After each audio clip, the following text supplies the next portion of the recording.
So again, it sticks with the theme of like going into the things you're not good at, right? I'm not very good at cardio. I don't do a lot of it. So on the off day, try to mix it in a little bit and choose something that's difficult. So like I notice every time I try to run for anything, let's say I have to run for the bus or say I have to run a very short distance, it's a challenge, right? I can feel like my body's at risk because it's a thing I don't do very often. It's a place I don't go, but I have to go there sometimes, right? And so I'll engage in the activity because of necessity.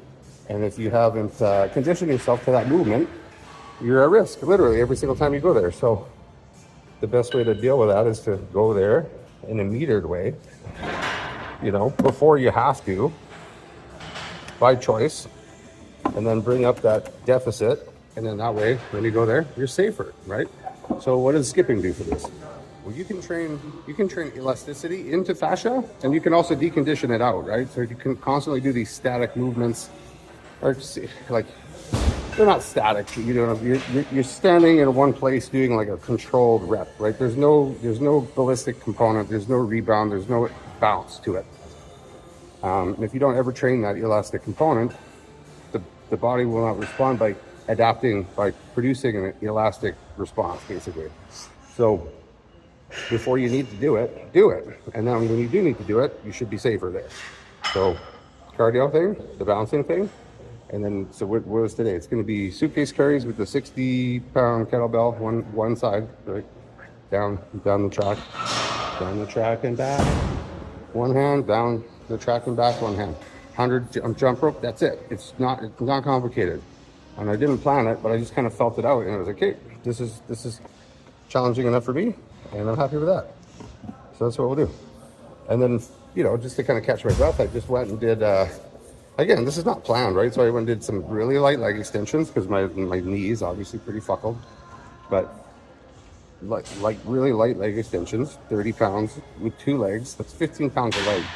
For like a set of, I don't know, I did like a set of 100 or something. It's pretty easy. I don't want to feel too much stress in the knee. I just wanted to get that flexion extension with a little bit of stimulus.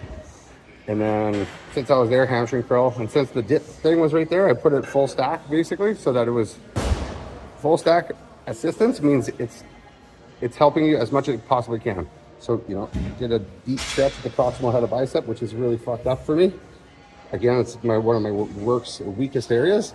Go in there over and over and over at a level that you can recover from. So it wasn't very challenging, but I went there today. And then I did a little bit of external rotation and then come out of it. External rotation, come out of it. Again, challenging range, painful, but easy, right? Low cumulative fatigue. I'm gonna do my last set and I'm gonna hit the sauna and I'm out of here. That's like under an hour, you know? This is an off day.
It's 100. You do 100. I did 100.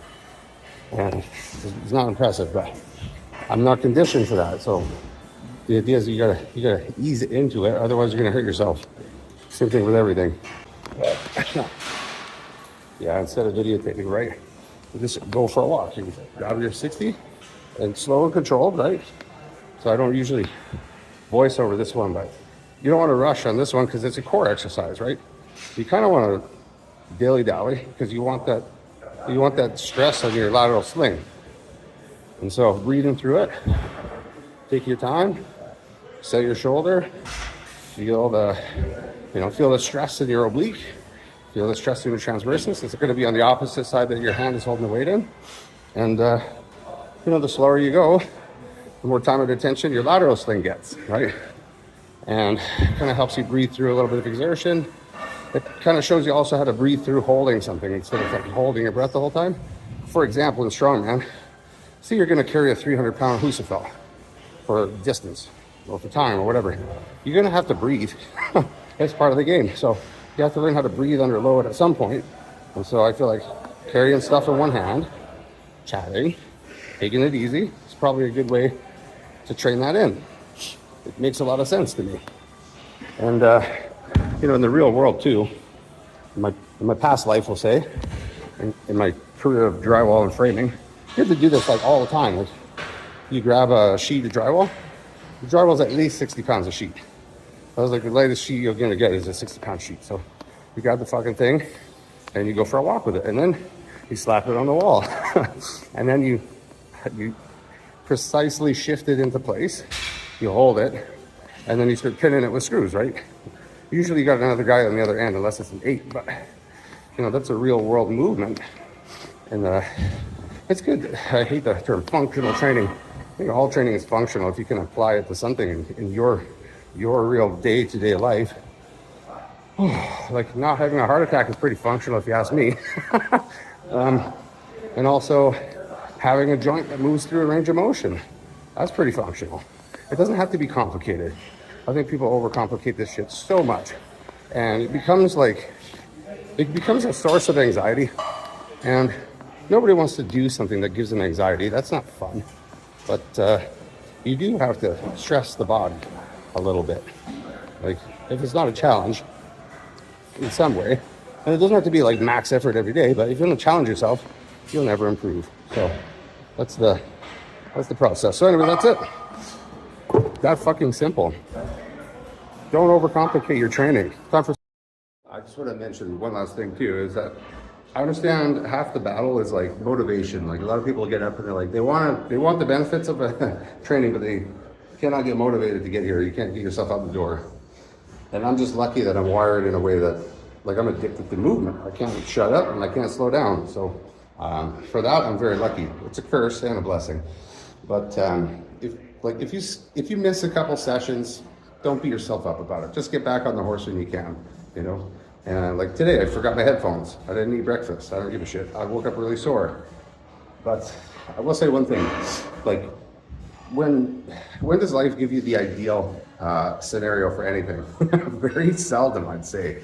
So like, if you wait till everything's perfect to start, you're never gonna start. Just like your first powerlifting meet, if you wait till you're like strong enough, you're probably never gonna do your first meet. And that's just what it is, Just go in there, have fun, make some friends, and trust me, the people at powerlifting meets are really friendly, if that's your thing, right? Your first run, your first 10K, your first whatever, people are going to be supportive, generally. You're going to make new friends, and those people will kind of be there for you, and that's cool. And one other point I'd like to make is, if you're sore from training, I think one of the worst things you can do is just sit around, because that movement is what's going to flush out all that achy soreness. Like, I'm sore as fuck, but I think the best thing I could do is like really low intensity, low accumulative fatigue. Don't make myself more sore if I can, but go in there and challenge the ranges that are painful and uncomfortable, because those are the lowest hanging fruits. If you bring up your base, it's called base building. If you bring up your base, the ceiling should also raise up with the base. So if you work on your weakest points, it's like, if you were going to grab an apple off a tree, which one's the easiest? The one at the top of the tree or the one at the bottom? Probably the one at the bottom. So you grab all the apples at the bottom, and now you get your ladder out, right? Now you're risking it.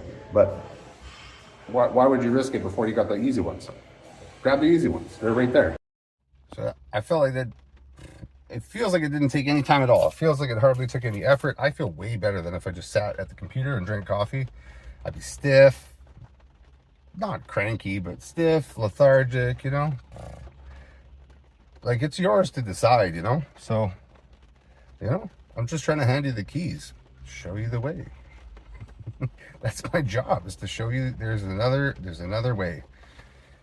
And you have the power. So, do whatever you want with that. But you've got